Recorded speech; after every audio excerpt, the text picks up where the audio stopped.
Assalamualaikum warahmatullahi wabarakatuh. Salam sejahtera untuk kita semua. Om Swastiastu, Namo Buddhaya. Salam sehat dan bahagia untuk kita semua. Marilah anak-anak, sebelum kita memulai pelajaran pada hari ini, kita berdoa menurut agama dan kepercayaan kita masing-masing. Untuk berdoa, mulai.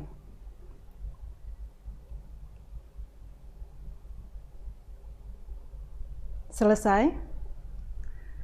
Anak-anak, untuk pertemuan sebelumnya, kita telah menuntaskan bersama-sama kompetensi dasar mengenai hak asasi manusia berdasarkan Pancasila dalam kehidupan sehari-hari.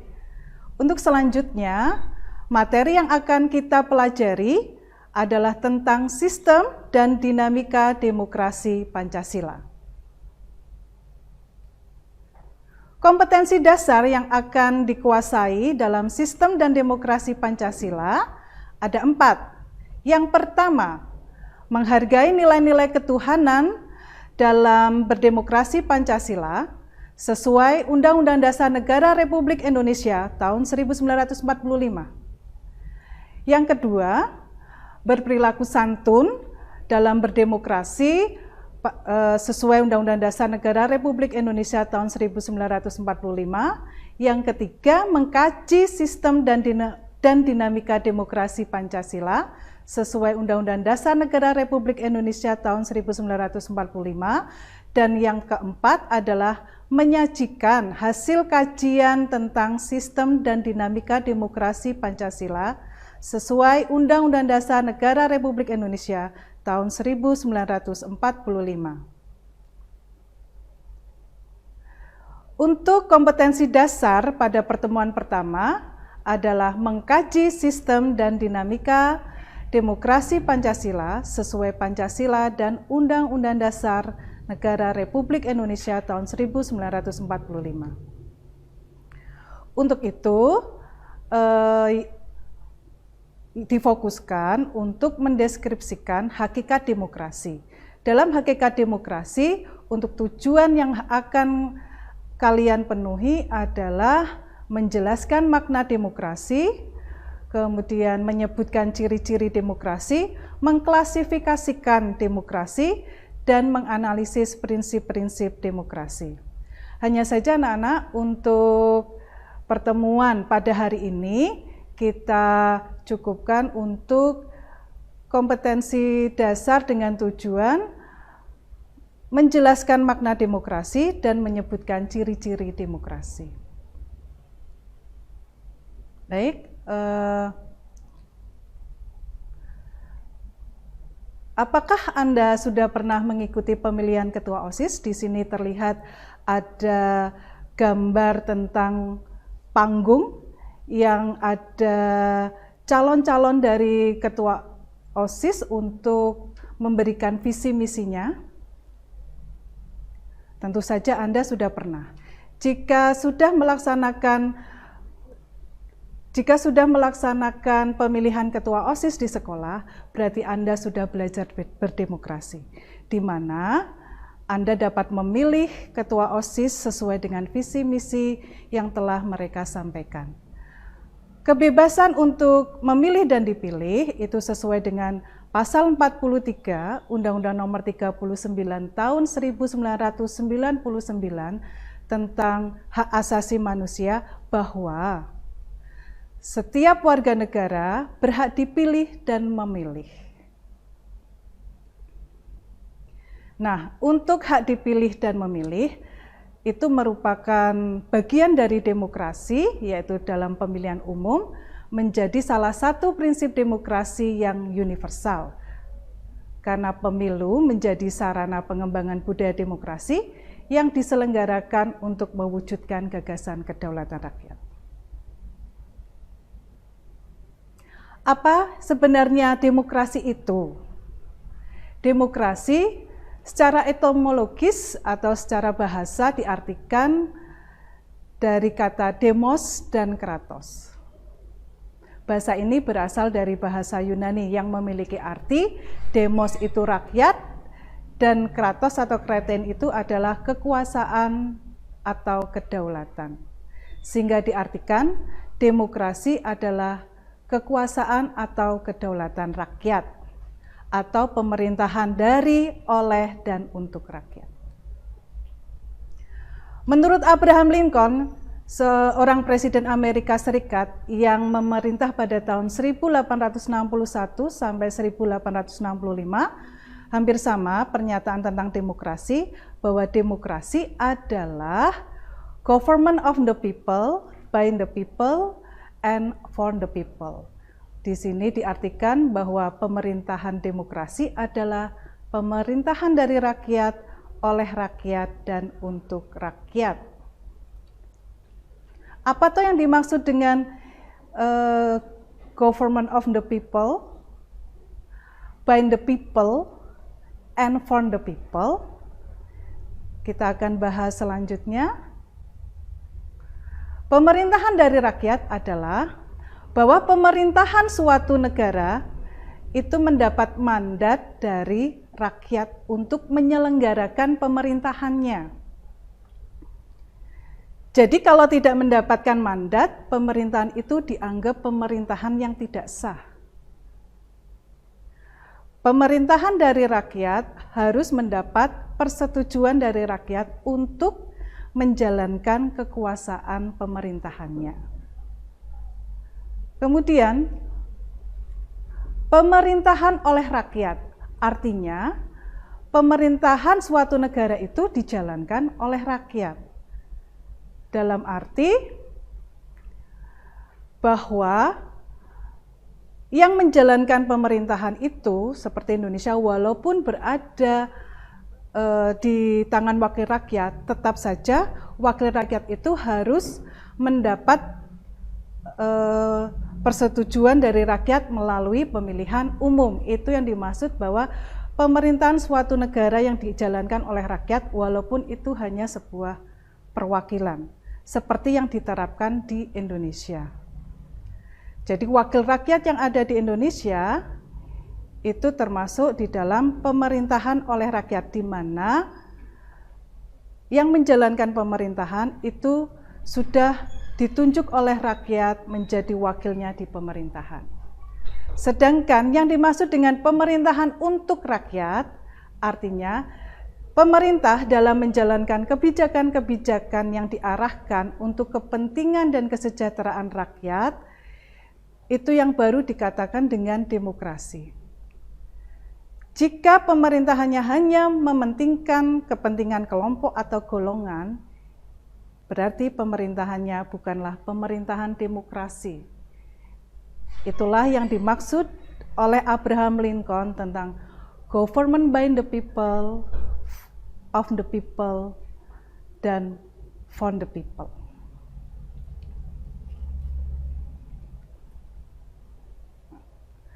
Seperti apakah ciri sebuah negara yang demokratis? Nah, kita bisa melihat bahwa ciri negara yang demokratis adalah bahwa negara itu ada pembatasan terhadap tindakan-tindakan pemerintah.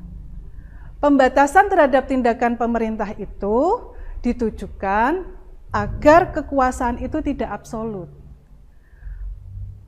Bahwa kekuasaan itu tujuannya untuk melindungi rakyatnya, baik secara individu maupun berkelompok. Dan juga pembatasan terhadap tindakan pemerintah itu bahwa adanya pergantian pimpinan secara teratur, tertib dan damai. Inilah yang dimaksud dengan pembatasan terhadap tindakan pemerintah. Intinya bahwa pemerintahan ini karena dibatasi, diharapkan tidak bersifat absolut. Kemudian ciri negara yang demokratis selain itu adalah terdapat prasarana umum di dalam menyampaikan pendapat. Sekarang ini banyak media sosial yang memberikan kesempatan kepada masyarakat untuk menyampaikan pendapatnya. media sosial itu yang sering kita kenal yaitu lewat pers, televisi, radio, sekarang berkembang menjadi media sosial lainnya. Ini adalah sebagai media atau ruang gerak bagi rakyat untuk menyampaikan pendapatnya, baik secara lisan maupun tertulis. Nah, sebuah negara yang demokratis pasti memberikan kesempatan kepada rakyatnya untuk merumuskan pendapat mereka, baik lisan maupun tertulis. Dan sebuah negara yang demokratis itu adalah dapat menghargai hak-hak minoritas dan perseorangan. Hak minoritas dan perseorangan ini maka lebih diutamakan dalam mengambil sebuah keputusan adalah dengan musyawarah mufakat. Kalau memakai voting, ini nanti dikhawatirkan menggeser hak-hak minoritas. Maka yang diutamakan sebenarnya di dalam negara yang demokratis di Indonesia adalah musyawarah mufakat. Nah, dan musyawarah mufakat itu diharapkan dapat menerima semua keputusan atau legitimasi dari sebuah sistem pemerintahan. Nah, bagaimana kalau sebuah keputusan itu dalam musyawarah tidak mendapatkan persetujuan, selanjutnya tidak mendapat persetujuan dari rakyat, maka masyarakat untuk memberikan masukan-masukan kepada pemerintah bisa melalui seperti yang saya sampaikan tadi, melalui prasarana pendapat umum. Inilah yang dinamakan dengan negara demokrasi. Apakah Indonesia sudah termasuk di dalam negara demokrasi? Apakah yang tadi saya sampaikan dari ketiga hal tadi sudah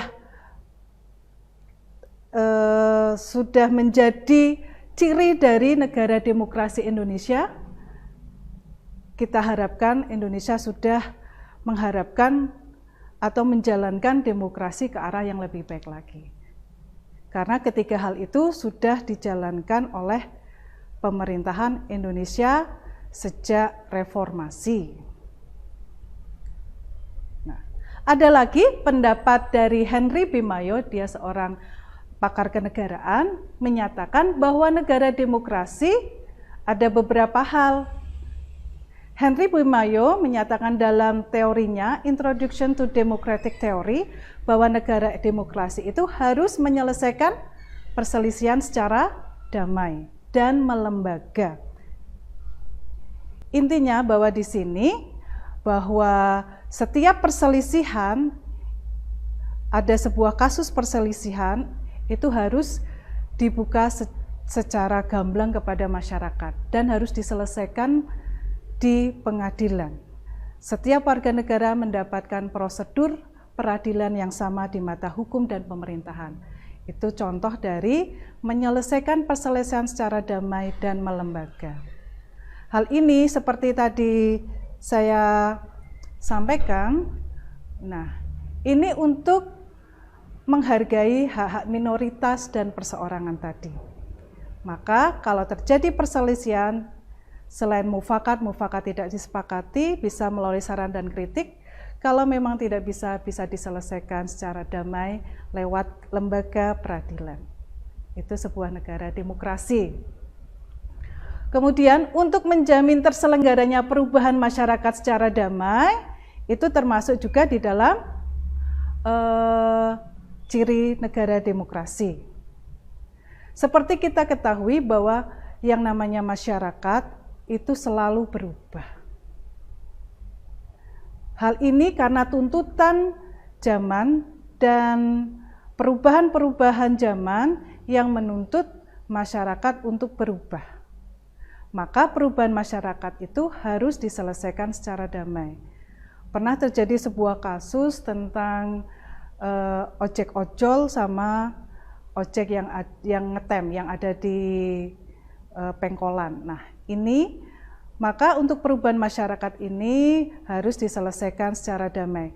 Kalau tidak diselesaikan, maka bisa menimbulkan suatu konflik yang berkepanjangan. Dan ini bisa Nah, ini untuk menghargai si hak minoritas ini pun agar bisa terpenuhi.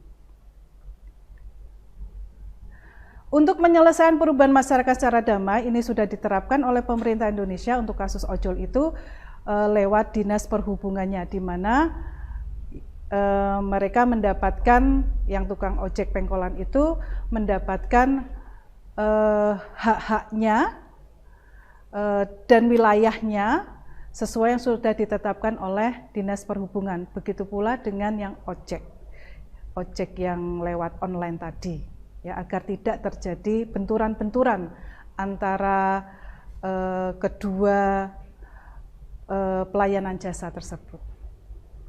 Yang ketiga adalah menyelenggarakan pergantian pimpinan secara teratur.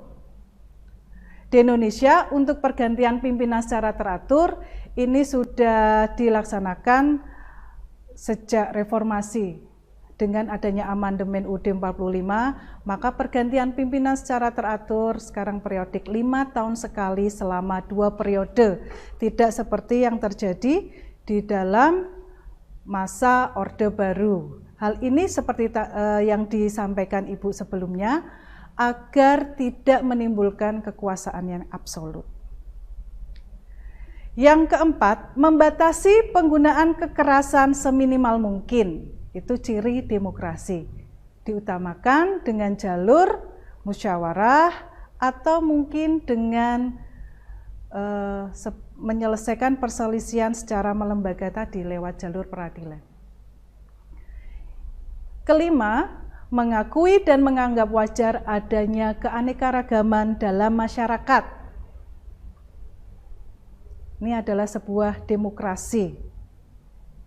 Indonesia juga sudah menerapkan keanekaragaman dalam masyarakat. Kita menghormati kebebasan beragama, mengembangkan budaya yang berbeda, mengembangkan adat istiadat yang berbeda, saling menghormati satu sama lain. Ini sudah diakui di pemerintahan Indonesia, di negara Indonesia yang kita cintai ini. Nah, dan yang terakhir, menurut Henry B. Mayo adalah menjamin tegaknya keadilan. Ciri negara demokrasi dalam Introduction to Democratic Theory yang disampaikan Henry B. Mayo sebelumnya, mungkin sebelum Indonesia merdeka, ini sudah dilaksanakan oleh pemerintah Indonesia. Maka kita harus tetap memenuhi ciri-ciri negara demokrasi seperti ini. Dan untuk Court of Justice di Bangkok, ciri sebuah negara demokrasi adalah yang pertama adanya jaminan HAM. HAM itu kan memang baru muncul setelah selesainya krisis ekonomi sekitar tahun 2000. Jadi ada 2 isu yang terkenal setelah adanya resesi ekonomi tahun 97 adalah terorisme dan hak asasi manusia. Ini adalah isu internasional. Sebenarnya Court of Justice di Bangkok ini baru muncul sekitar tahun 95. 2005. Court of Justice di Bangkok sekitar tahun 2005. Nah, ciri dari negara demokrasi adalah yang pertama tadi menjamin hak asasi manusia. Kemudian mempunyai wakil rakyat yang representatif, adanya wakil-wakil rakyat dalam DPR, tentu saja dipilih di dalam pemilu, kemudian adanya pendidikan kewarganegaraan, dan yang terakhir masih sama, yaitu masa jabatan pemegang pemerintahan dibatasi oleh periode tertentu.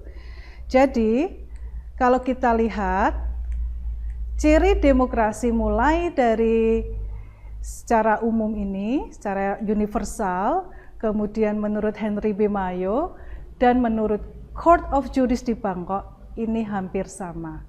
Intinya, bahwa di dalam demokrasi itu ada masa di dalam jabatan pemegang pemerintahan, ada pergantian pimpinan, ada wakil rakyat yang representatif, kemudian ada kebebasan mengeluarkan pendapat.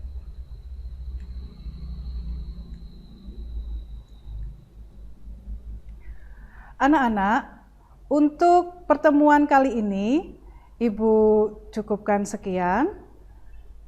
Barangkali mungkin ada yang belum paham, bisa kalian tanyakan secara pribadi kepada guru pengampu maupun kepada Bu Desi sendiri. Maka Ibu cukupkan materi pada pertemuan kali ini, dan untuk selanjutnya yaitu di kompetensi dasar menguraikan klasifikasi demokrasi dan menganalisis prinsip-prinsip demokrasi, itu kita akan bahas pada pertemuan yang kedua. Sebelum menyelesaikan pertemuan pada hari ini, maka jangan lupa nanti Ibu juga akan memberikan satu tugas kepada kalian, yaitu tentang demokrasi juga. Analisislah peran penting rakyat dalam negara demokrasi.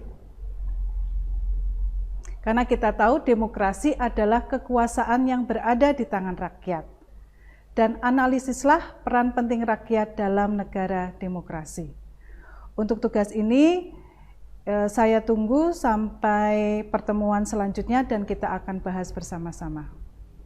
Terima kasih atas perhatian kalian dan semoga materi yang Ibu sampaikan pada hari ini bermanfaat untuk kehidupan kalian selanjutnya. Wassalamualaikum warahmatullahi wabarakatuh. Jangan lupa bahagia.